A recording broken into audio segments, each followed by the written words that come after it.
Atos, capítulo 16, versículo 6. Podeis tomar assento.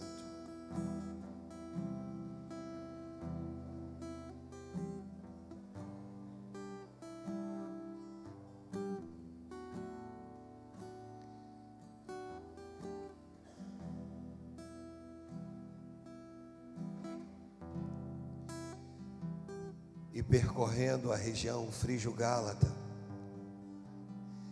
tendo sido impedido pelo Espírito Santo de pregar a palavra na Ásia, defrontando Mísia, tentavam ir para Bitínia, mas o Espírito de Jesus não o permitiu. E tendo contornado Mísia, desceram a Troade. À noite sobreveio a Paulo uma visão, na qual um varão macedônio estava em pé e lhe rogava, dizendo: passa a Macedônia e ajuda-nos. Assim que teve a visão, imediatamente procuramos partir para aquele destino, concluindo que Deus nos havia chamado para lhes anunciar o Evangelho. No versículo 11, o texto diz que, tendo pois navegado de Troade, seguimos em direitura a Samotrácia, no dia seguinte a Neápolis, e dali a Filipos, cidade da Macedônia, primeira do distrito da colônia. Nesta cidade permanecemos alguns dias. No versículo de número 13, e é até onde nós vamos ficar, diz que no sábado saímos da cidade para junto do rio. Eu vou melhorar isso, nós vamos mudar essa versão da Almeida Revista e Atualizada para Almeida Revista e Corrigida, que diz que, e no sábado saímos fora das portas, para a beira do rio, onde costumava fazer oração, e assentamos, falamos às mulheres que ali se ajuntaram. Só até aqui. Deus e Pai, toma-nos nas tuas mãos, usa-me conforme a tua vontade, fala nos nossos corações, e que a mensagem também possa ser complemento das ministrações, dos louvores entoados pelo seu servo nesse lugar. Nós sabemos, Senhor, que o Senhor trabalha em harmonia. Então, muitas das vezes, aquilo que o Senhor coloca no coração de um, o Senhor também coloca no coração de outro. E enquanto eu ouvi os louvores, eu disse: Deus, é isso aqui hoje que nós vamos retratar. Fala conosco, usa-nos conforme a tua vontade. É o que eu te peço no nome do Senhor Jesus. Se você crê, por favor, diga amém.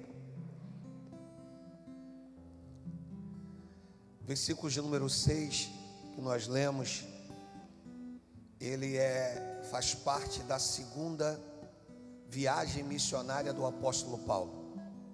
No versículo de número 6, ou do versículo, na verdade do capítulo 15, né? Nós não precisa colocar para a gente, a partir do versículo de número 36, o texto fala sobre isso. Na primeira viagem missionária, Paulo vai com Barnabé e leva junto com ele João Marcos.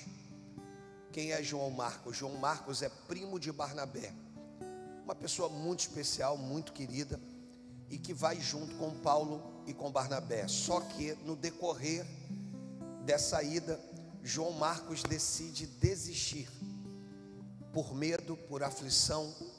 Ele não suporta a tensão que está sobre eles, e ele então vai desistir, vai dizer assim: ó, não dá para mim, eu não consigo.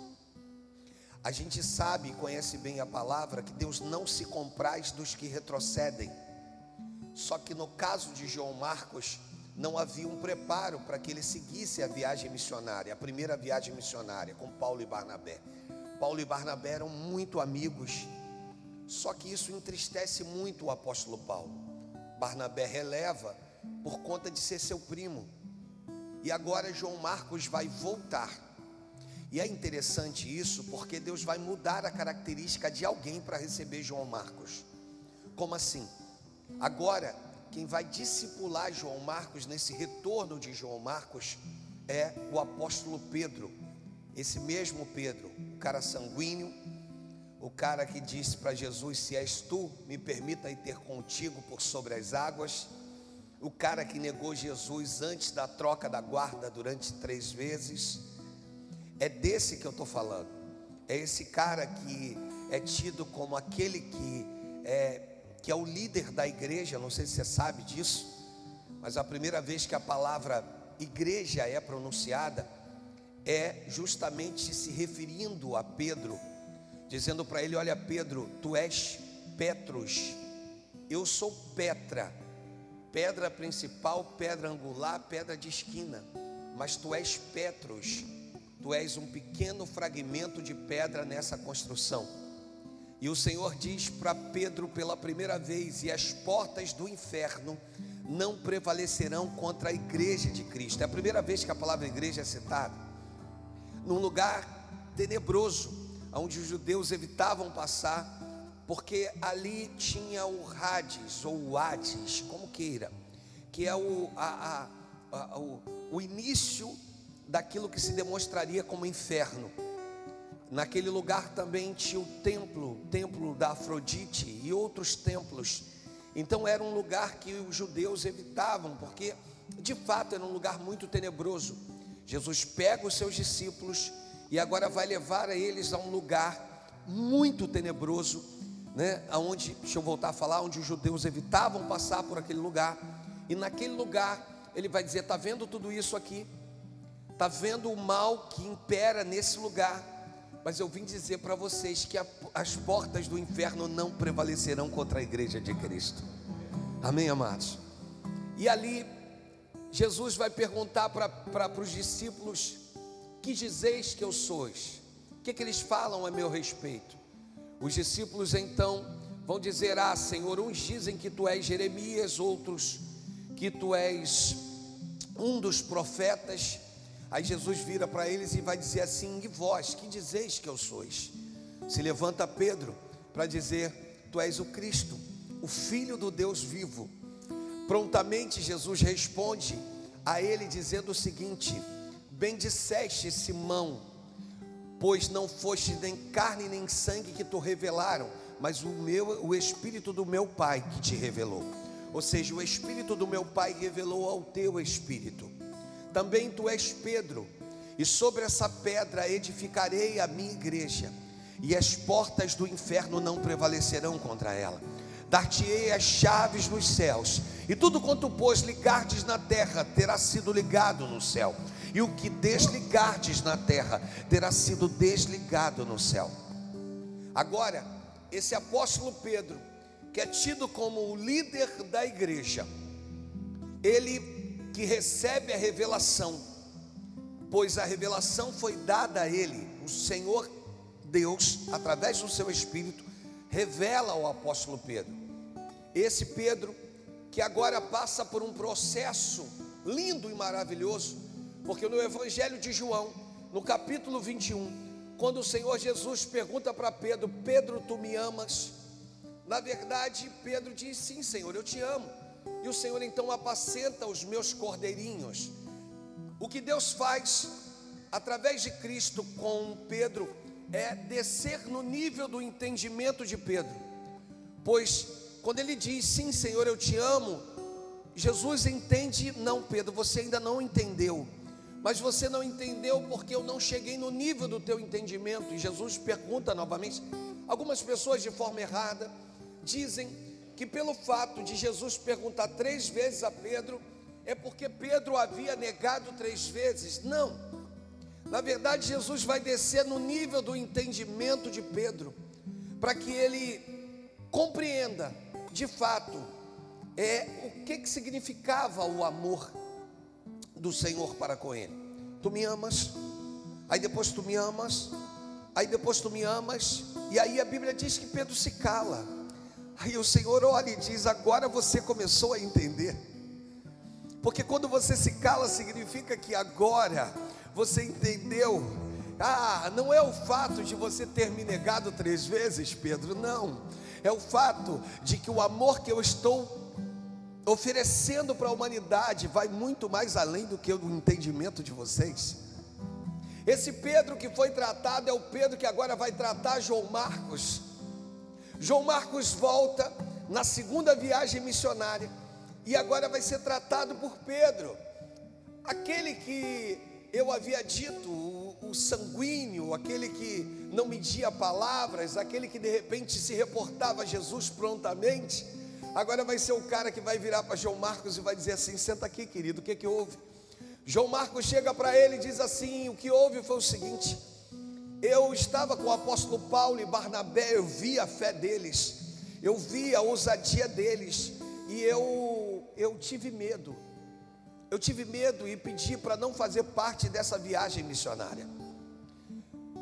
Paulo então, ele me repreendeu, e eu percebi no semblante do apóstolo Paulo que ele me rejeitou, e eu voltei, mas o meu coração está tão apertado, tão aflito, estou conjecturando. E agora Pedro vira para ele, olha nos olhos de João Marcos e diz assim: senta aqui, querido, senta aqui do meu lado, vem cá, deixa eu te contar uma coisa. Um dia eu virei para Jesus e disse: Senhor, estou pronto para ir contigo tanto para a morte quanto para a prisão. Ele olhou nos meus olhos e disse: Pedro, quando pois tu te converterdes, fortalece os teus irmãos.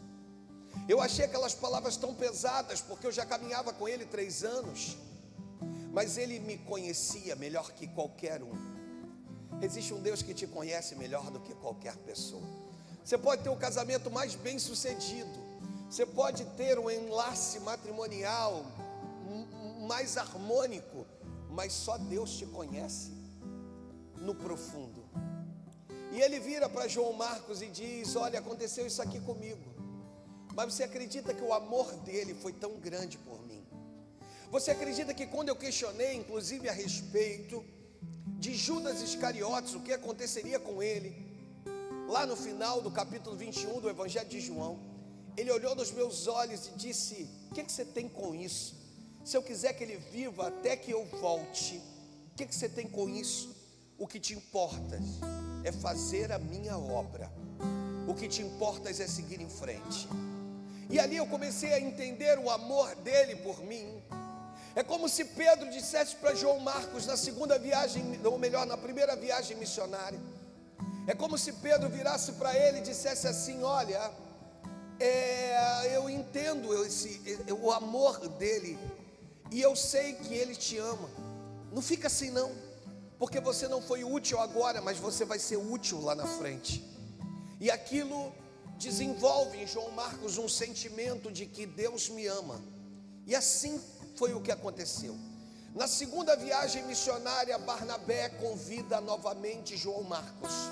João Marcos, agora que foi discipulado por Pedro, está pronto para seguir nessa segunda viagem missionária, onde 2 amigos estão juntos, Paulo e Barnabé. Só que o que ambos não entendiam é que havia um propósito estabelecido por Deus para que cada um deles seguisse um destino diferente. O que é isso, pastor? Existem rupturas e separações que são ocasionadas e possibilitadas e dadas por Deus. Então significa dizer, pastor, que pode ser que em determinados momentos da vida Deus venha me separar de alguém, não por ira, não porque eu me aborreci, não porque nós discordamos de uma visão, mas porque o evangelho tenha que ser propagado aqui, lá e acolá. É isso, pastor? É exatamente isso. Agora Deus vai precisar separar Paulo de Barnabé. E aí quem entra no meio? João Marcos, aquele ao qual na primeira viagem missionária recusou-se ir por medo. Agora ele está pronto para ir. Ele é primo de Barnabé. Paulo, quando olha para ele dentro da embarcação, diz: com esse cara eu não vou. Barnabé diz: como assim com ele você não vai? Que acepção é essa que você está fazendo? Agora eles vão discordar entre si e vão se separar, porque Barnabé também vai dizer: se João Marcos não for, eu também não vou. E agora eles vão se separar. Barnabé vai para um lado com João Marcos e Paulo vai para um outro. Só que tem algo, eu vim te dizer, tema da nossa mensagem, eu inicio com ela, com o tema: está chegando o reforço. Porque o que acontece aqui é que Paulo agora está se sentindo sozinho. Deus vai enviar um novo companheiro para o apóstolo Paulo.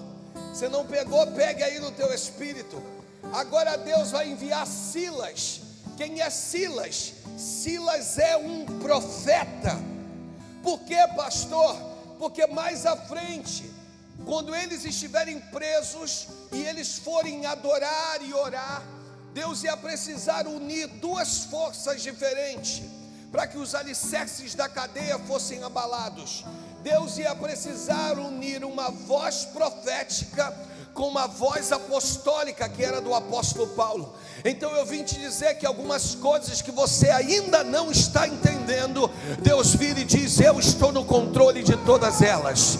Ele está dizendo para você: acalma o teu coração, aquieta a tua alma, porque está chegando reforço para você.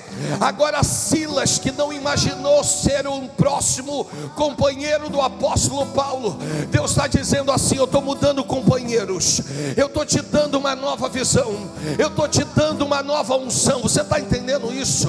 Em nome de Jesus. E Deus então prepara todas as coisas. O Espírito que trabalha de forma harmônica, ele vai preparando todas as coisas. E agora Silas vai ser o companheiro do apóstolo Paulo. Que companheiro é esse? É o companheiro que vai se sujeitar aos açoites que estão por vir.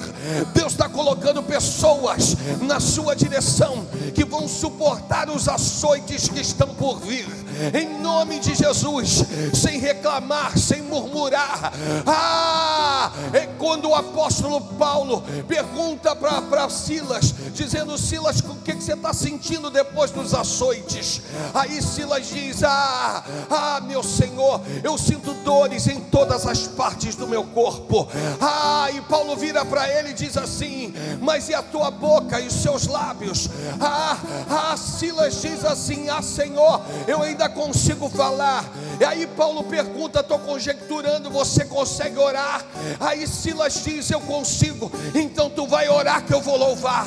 E quando eles começam a orar e a louvar, de repente sobreveio um terremoto que abalou os alicerces da cadeia. Irmãos, eles estavam no cárcere interior. Sabe por que Deus às vezes tem que mudar personagens? Sabe por que alguns personagens da sua vida tem que mudar? Porque Deus vai preparar pessoas que vão suportar o cárcere interior. Cárcere interior era diferente do cárcere superior. Eles foram postos no mais profundo, aonde o odor era ruim, aonde a umidade das paredes faziam com que pessoas que passassem lá mais de 6 meses tivessem uma pneumonia e morressem por conta dela.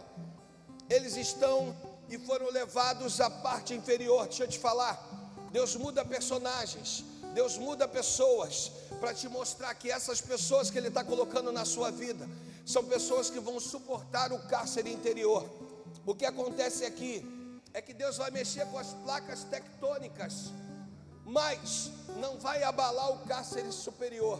O que vai acontecer quando eles começam a orar e a louvar, só vai estremecer o que está na parte de baixo. E quem está na parte de baixo, você está entendendo? Diga amém. Então Deus está dizendo assim: eu te permito ir ao mais profundo, só que o que eu vou fazer no profundo ninguém vai perceber, só você e quem estiver com você. Existem milagres que Deus está dizendo: eu vou unir pessoas, eu vou trazer reforços, para que só você e quem está com você perceba o milagre que vai acontecer. Aprenda uma coisa para tu nunca mais esquecer: não solte os braços de quem tem colocado do teu lado, de quem Deus tem colocado ao seu lado. Fique junto, em nome de Jesus, porque quando o milagre vier sobre a vida dele, virá sobre a sua. Então caminhe. Você tem alguém do teu lado aí que você possa dizer isso? Fique firme, caminhe, em nome de Jesus, porque quando Deus abalar os alicerces, outra coisa aqui, quando Deus abala os alicerces da cadeia, ainda não cheguei onde eu preciso. acontece algo. Acontece que esse texto vai passar a ser uma referência. Enquanto eles adoravam, enquanto eles louvavam. Aí o texto diz no 26 ou no 25: de repente sobreveio um grande terremoto que abalou os alicerces. Nós estamos vivendo diante de uma geração que se alegra mais com alicerces abalados do que com pessoas impactadas. Deus não abalou os alicerces somente por conta de mostrar ao apóstolo Paulo e a Silas de que Deus estava com eles. Não, pastor, não, de forma nenhuma. Deus abalou os alicerces porque Ele tinha um propósito com a vida do carcereiro. Por Paulo ser romano, se ele tivesse se identificado, escuta essa, ele não passaria pelos açoites de Atos 26. Deixa eu repetir isso. Devido à sua identidade romana, ele não passaria pelos açoites se ele tivesse dito assim: eu sou romano. Você vai ver mais à frente que haverão pedidos de desculpas por parte de Roma, mas não é o que eu quero falar hoje. Ele podia ter dito assim: ó, vocês não podem me tocar. Não. E Silas passaria pelos açoites. O que é isso, pastor? Paulo olha e diz assim: eu não vou me identificar. Por quê? Porque se você vai passar pelos açoites, se você vai apanhar, eu apanho contigo. Pegou? Eu quero saber quantos estão dispostos a isso, irmãos. Os açoites aqui passarão a ser as marcas de Cristo que Ele vai levar no corpo. Nessa feita, ele não precisava ter passado pelos açoites, mas Deus colocou um companheiro do lado dele. Se tu está apanhando, eu apanho contigo. Se tu vai sofrer, eu sofro contigo. Tudo isso é em prol do Evangelho. Deus está dizendo assim: ande de braços, não é de mãos dadas, não, é de braços dados com pessoas que Deus colocou contigo. Se acontecer contigo, vai acontecer comigo. Um dia, irmãos, eu dei uma de valente. Uma pessoa quis bater numa outra. Aí eu virei e disse assim: para bater nele, vai ter que bater em mim também. Irmãos, o cara olhou e disse, ele tinha estrutura para pegar eu e ele, o outro e quem viesse. Mas a maneira que eu me impus, você está entendendo? Deus está dizendo: é assim que eu faço. Eu coloco reforço na tua vida, no teu caminho. Eu coloco, sou eu que reforço. Você pegou isso aí? Pegou? Se pegou para você, pegou para mim. Ah, Jesus. Oh, Jesus.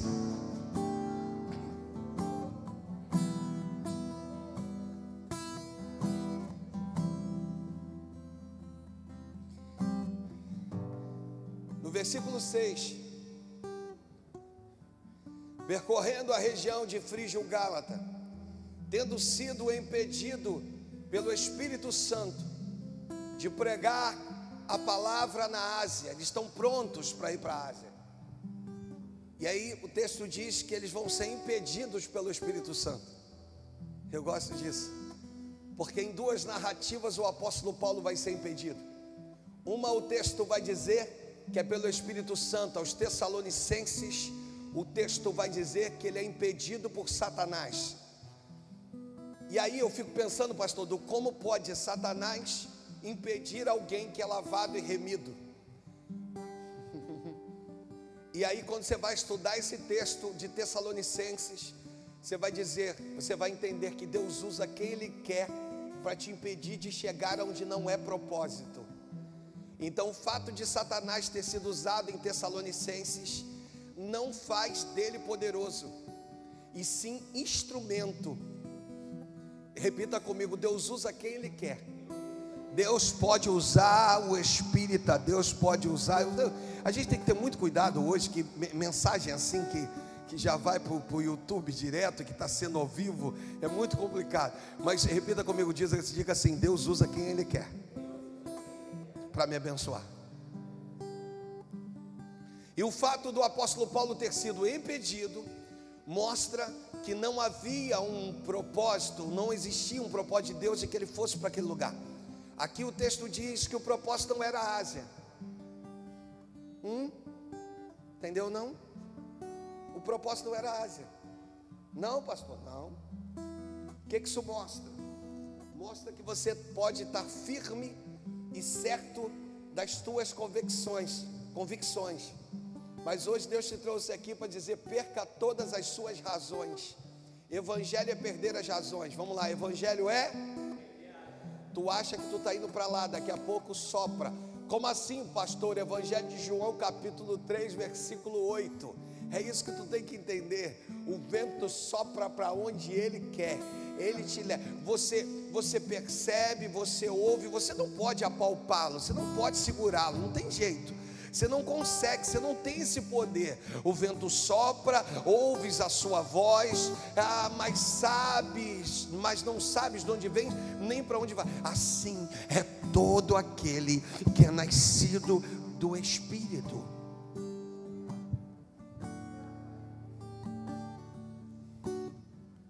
Eu prossigo. Versículo 7 do Evangelho de Atos, no capítulo 16, Atos dos Apóstolos. Defrontando Mísia, tentavam ir para a Bitínia, mas o Espírito de Jesus não o permitiu.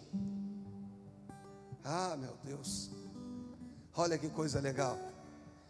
Vivendo um tempo onde o Espírito tem liberdade em nos direcionar, irmãos. Eu estou falando aqui do apóstolo Paulo, e também estou falando do Espírito Santo, que diz assim: não é para onde você quer, é para onde eu quero que você vá. Não é do jeito que você pensou, é do jeito que eu decidi por você. Não é da forma que você idealizou, não é no lugar que você projetou, é no lugar que o Espírito Santo preparou para que você chegasse. Entendeu? Compreendeu o que Deus está falando conosco? No versículo 8 o texto vai dizer assim: tendo contornado Mísia, desceram a Troade. Isso. Aí ele diz o seguinte: à noite sobreveio a Paulo. Me ajuda a pregar só essa parte, só até a visão. Vamos lá, 1, 2, 3, vai. À noite. Entenda, repita comigo, diga assim: a visão só chegou quando Paulo recebeu o não de Deus. Enquanto você está brigando aí, e Deus está falando que é não, e você está tentando dizer que é sim, Deus não abre a visão. A visão só foi dada a Paulo quando Paulo entendeu o não de Deus. Não é por aqui, né, Senhor? Aí o Senhor: não. Aí Paulo, como que ele entendeu? Quando o coração dele se acalmou. Prossigo? Posso ir? Quando o coração se acalma, Paulo entende o não de Deus. Quando ele entende o não de Deus, aí o texto diz que a noite seguinte, ou seja, à noite, no dia seguinte, sobreveio a Paulo uma visão, na qual um varão macedônio estava de pé e lhe rogava, dizendo: o que ele diz? Passa. Está comigo aqui, amados? Passa o quê? Repita comigo: Macedônia. Guarda uma coisa no teu coração: a Macedônia vai ser um divisor de águas no ministério do apóstolo Paulo. O que é isso, pastor? Paulo é um antes da Macedônia e vai ser um depois da Macedônia. O que me leva a crer? que Deus sempre tem uma Macedônia para aqueles que vivem em Cristo Jesus. Macedônia é um divisor, só que, lembre-se, eu estou falando da segunda viagem missionária. Então eu estou falando de um cara que por 13 anos se preparou para pregar o Evangelho. Então não estou falando de um cara qualquer, estou falando do apóstolo Paulo, que vai ser considerado o apóstolo dos gentios. E agora estou te virando para ti e estou dizendo para você que por todos esses anos de experiência que ele já teve com Deus, Deus está dizendo para nós que a Macedônia vai ser um divisor de águas. Eu não sei quanto tempo tu tem de evangelho, mas eu sei que Deus prepara circunstâncias para separar o antes do depois. Deus separa lugares para separar o antes do depois. Até aqui você veio muito bem, só que daqui para lá eu quero que você decole. E o que Deus faz? Coloca uma Macedônia na vida do cristão, para dizer o seguinte: daqui por diante a sua autossuficiência vai se esgotar, e você vai perceber que eu, o Senhor, te sou suficiente. Você entendeu? E aí Deus vai então tirando, e vai removendo, e vai colocando personagens novos na nossa história. Ah, Jesus.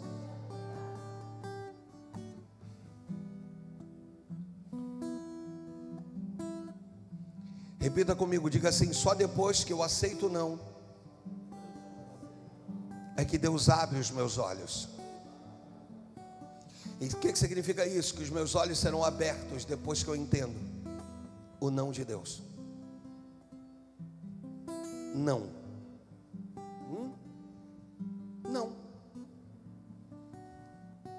Por quê? Porque não é para onde você decide, nem para onde você determina. Você entendeu isso? Posso prosseguir? A noite sobreveio. Deixa eu terminar. A noite sobreveio, só para contextualizar. Obrigado, querido. A noite sobreveio a Paulo uma visão na qual um varão macedônio estava em pé. Ele rogava, dizendo: passa a Macedônia e ajuda-nos. Assim que teve a visão, me ajuda, porque isso aqui tem um contexto. A gente chama de hermenêutica, né? No caso sacro, no nosso caso bíblico. O que é hermenêutica? É a ciência da interpretação bíblica. Então nenhum texto bíblico ele está ali por acaso, ele tem uma interpretação certa, né? E quando a gente aplica a hermenêutica em cima desse texto, você vai observar algumas coisas. Então é só a gente ler devagar o versículo 10. Vamos lá. Assim que teve a visão, me ajuda, eu leio e vocês repitam, por favor. Assim que teve a visão, imediatamente procuramos. Parou.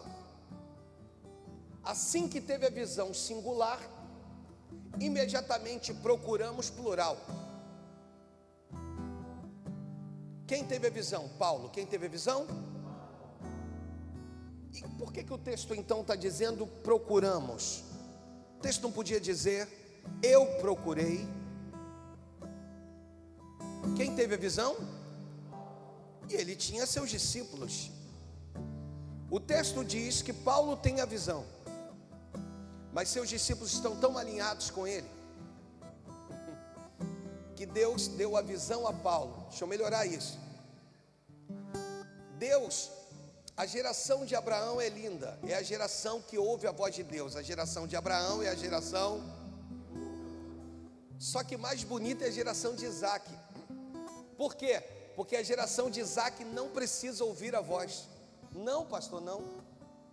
A geração de Isaac, minha mamãe, é a geração que se baseia na voz de seus pais. A geração de Isaac é a geração que confia.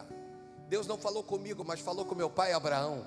E pelo fato dele ter falado com meu pai Abraão, me é suficiente continuar crendo. Você está entendendo? Deus não se manifestou com Isaac, Deus se manifestou com Abraão, que era seu pai. E Isaac entende que se Deus falou com Abraão, era suficiente para que ele continuasse crendo. Você está entendendo? É a geração que não precisa ouvir a voz, uma vez que a voz já foi dada a seus pais. Pegou? Dá para dar uma salva de palmas aí, irmãos?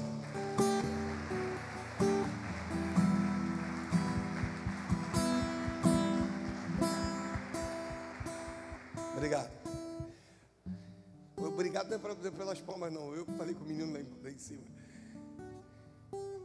Assim que teve a visão, imediatamente procuramos. Por quê? Partir para aquele destino.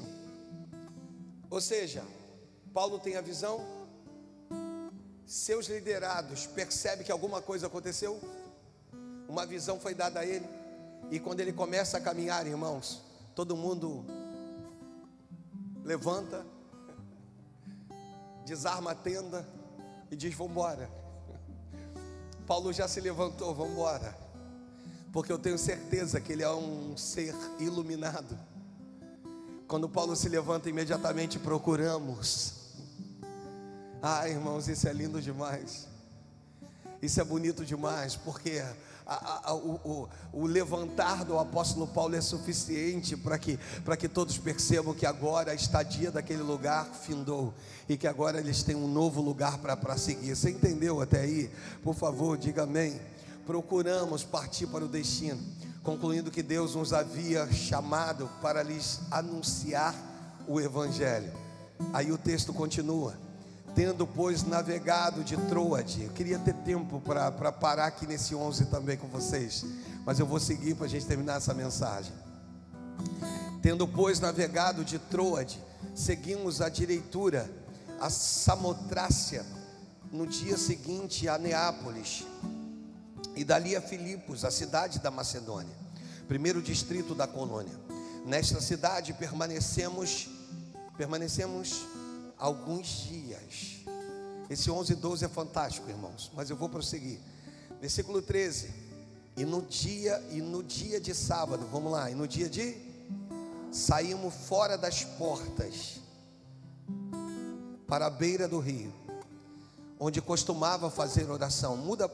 Eu vou pegar a corrigida, mas muda para a área, só para me pegar um detalhezinho da área. No sábado saímos da cidade para junto do rio, onde nos pareceu haver um lugar de oração. Olha que coisa.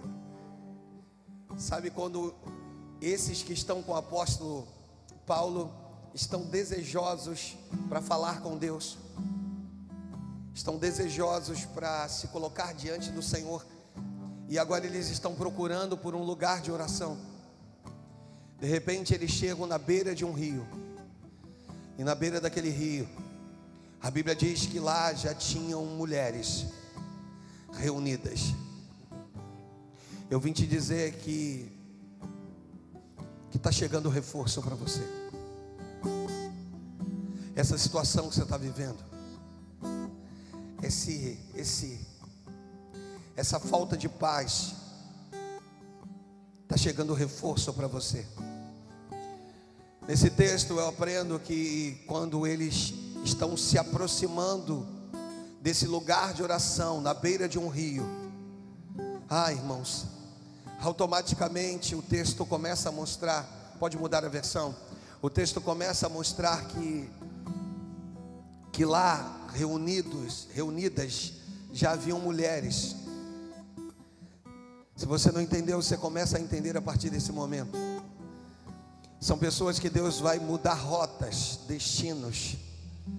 Elas precisam chegar na beira do seu rio, porque lá na beira do seu rio, Deus sabe que você precisa de reforço. É Deus dizendo assim: não são as pessoas que você idealizou que seriam, não são as pessoas que você separou, bem, eu quero essa para oração porque eu sei que ora, eu quero aquela de oração porque eu também sei que ora. Não são as pessoas que você escolheu, mas são as pessoas que o céu escolheu para você. Deus está virando para você e está dizendo que na beira do teu rio já chegou reforço.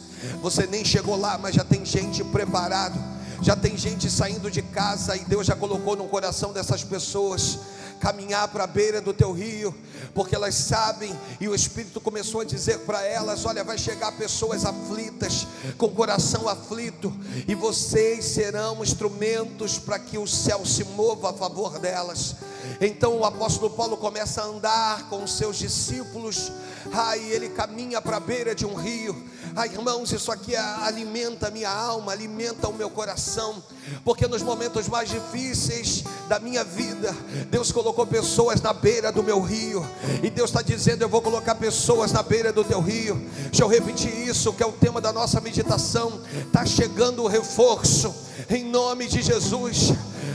É o apóstolo Paulo dizendo: Deus não me enviou Silas, e Deus dizendo: sim, Paulo, eu te enviei Silas, mas na beira do rio, agora eu vou colocar mulheres. Essas mulheres já vão estar com os seus joelhos dobrados quando você chegar, e quando você pensar em abrir a sua boca, Deus vai usá-las para ti, dizendo: nós já recebemos a revelação do alto do que está acontecendo na tua vida, e antes de você chegar, nós já estamos orando por essa situação. É Deus virando para nós e dizendo assim: na beira do teu rio já chegaram os reforços. Você não vê, mas eles já chegaram. Você não tem noção, mas eles já chegaram. Você não tem ideia do que vai acontecer na beira do rio, nesse lugar de oração, mas esses já chegaram. É Deus dizendo para algumas pessoas: eu vou mudar a rota da tua vida. Você pensou em ir para lá, mas você não vai para lá, você vai para cá, porque você vai para o lugar de oração. É Paulo pensando no lugar de oração, e Deus já separando mulheres que acordaram às 5 da manhã, porque era o seu costume, e seguiram rumo àquele rio. Elas acharam que ia lavar roupas, mas Deus disse para elas: hoje não é dia de lavar roupas, hoje é dia de orar. Então, em nome de Jesus, o meu Deus manda te dizer que está chegando reforço para a tua vida, está chegando reforço para a tua oração, está chegando reforço para a tua família, está chegando reforço. Fique em paz.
Na beira do teu rio,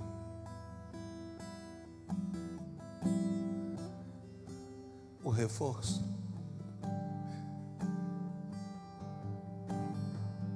já chegou.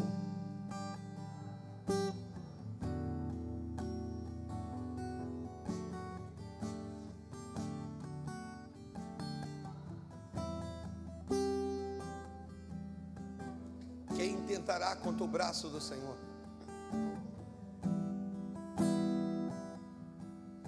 Quem poderá impedir o seu agir? Há algo demasiadamente impossível que ele não poderia realizar?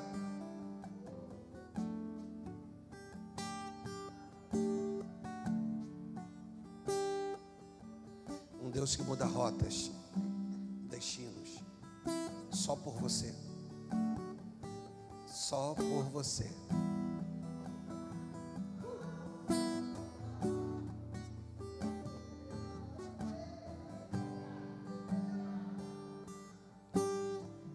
Sabe o que a hermenêutica fala a respeito desse texto? Que esse é o primeiro culto, pastor Eduardo, na Europa.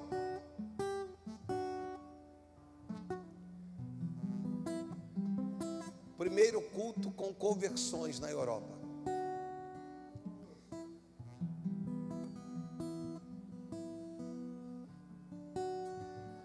Quando tu achou que era o fim, hein? Quando tu achou que não tinha mais jeito. Quando tuas forças estavam esvaindo. Eu, Senhor, enviei reforço.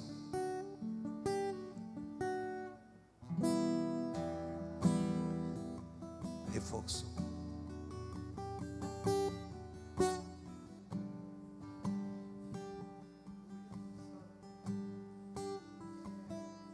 Reforço.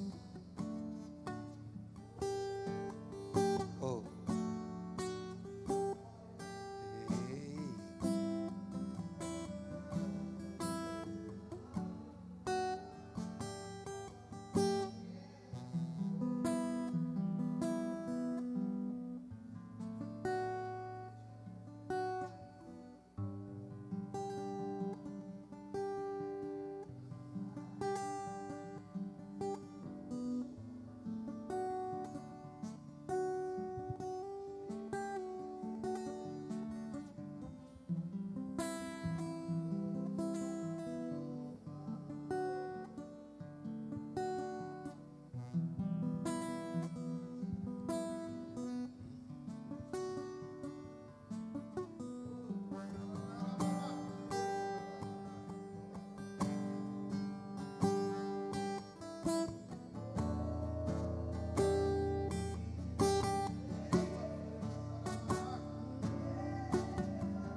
Não.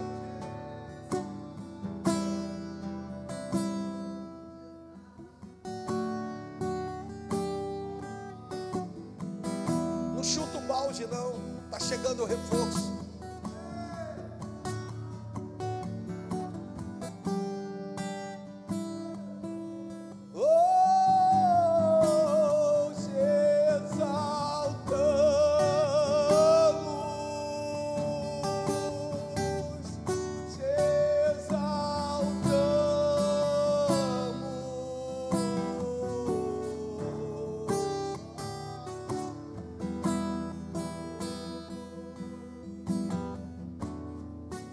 Tu és digno de tudo.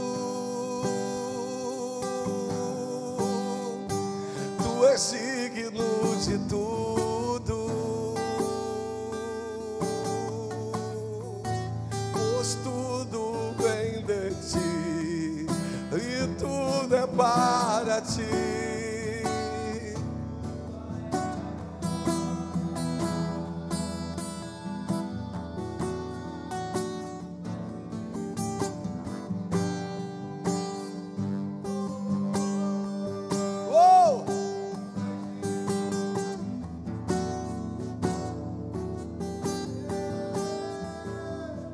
Pois tudo vem de ti e tudo é para ti.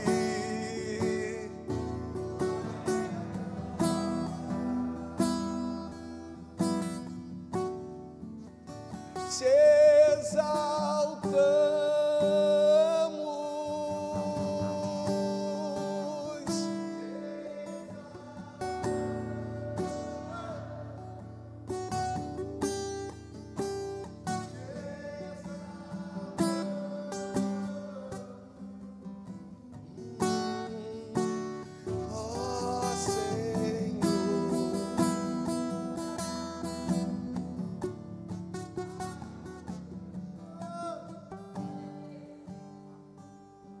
Entenderam?